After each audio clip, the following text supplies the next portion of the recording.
નમસ્કાર વિદ્યાર્થી મિત્રો, આરસી ક્લાસમાં હું રાજેશ જોટવા આપનું ફરીવાર સ્વાગત કરું છું.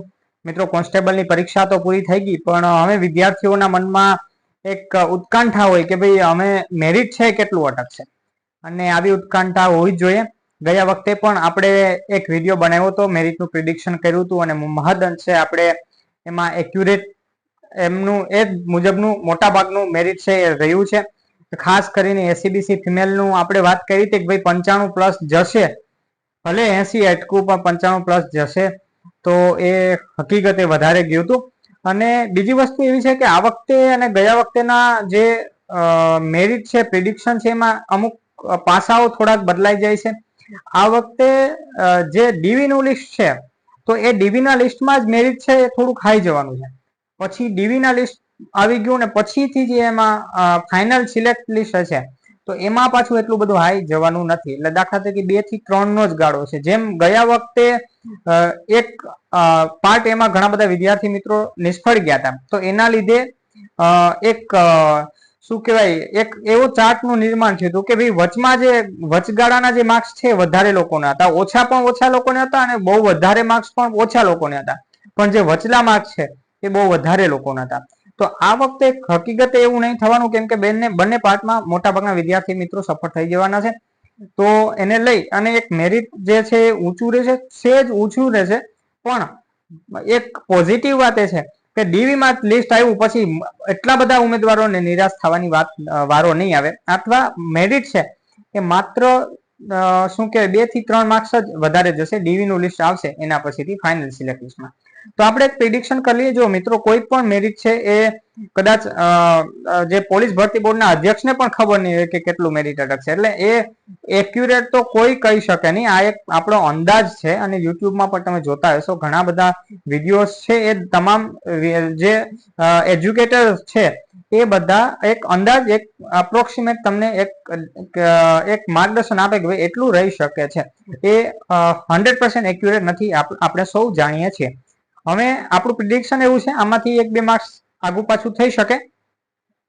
અને આ જે મેરિટ હું બોલું છું, તો એ માત્ર નોકરી મળવાનું છે. જુઓ, એમાં એવું નથી કે અનામ ને હથિયારી ને બિન હથિયારી ને એવી વસ્તુ નથી. તમને એટલા માર્ક્સ હશે તો તમને મિનિમમ, એટલે આપણે મિનિમમ ક્રાઇટેરિયાથી ગણીએ છીએ, નોકરી મળવાની શક્યતાઓ છે, એટલું છે બસ. જે કટ ઓફ માર્ક્સ છે મિનિમમ, એના વિશે આપણે આજે વાત કરવાની છે. તો જનરલ મેલની વાત કરીએ તો 132-33 ની આસપાસ રહી શકે. 133 ગણીએ તો વધારે સારું. પછી તમને 130 છે તો તમારે આશા રાખવાની, પણ તમને આપણે એક સિમ્બોલિક આંકડો ગણવો હોય તો 133 ગણી શકીએ. પછી જનરલ ફિમેલની વાત કરીએ તો 116 ની આસપાસ જઈ શકે છે. કેમ કે ખાસ કરીને જે એસએબીસી કેટેગરીના વિદ્યાર્થી મિત્રો છે અને બધા વિદ્યાર્થી મિત્રો છે, તો એ બધા પહેલા સીટો ભરવાની છે, જનરલની ભરવાની છે. તો જનરલ ફિમેલની વાત છે તો કદાચ 116 ની આસપાસ રહી શકે છે. પછી એસસીબીસી ની વાત કરીએ તો 129 ની આસપાસ એસસીબીસી મેલ ની વાત કરીએ તો રહી શકે. એસસીબીસી ફિમેલ ની વાત કરીએ તો 114 ની આસપાસ રહી શકે. 2 થી 3 માર્ક્સ આગા પાછા થઈ શકે. પછી ઈડબ્લ્યુએસ ની વાત કરીએ તો 127 ની આસપાસ મેલ નું રહી શકે, અને ફિમેલ ની વાત કરીએ તો કદાચ 100 અથવા 100 ની આસપાસ ગણીએ ને આપણે, 100 ની આસપાસ, 100 થી 100+ ગણવાનું. 100 થી માઇનસ હશે તો તમારે આશા થોડીક ઓછી રાખવાની. 100 થી 105 ની અંદર તમારે ગણવાનું, બરોબર.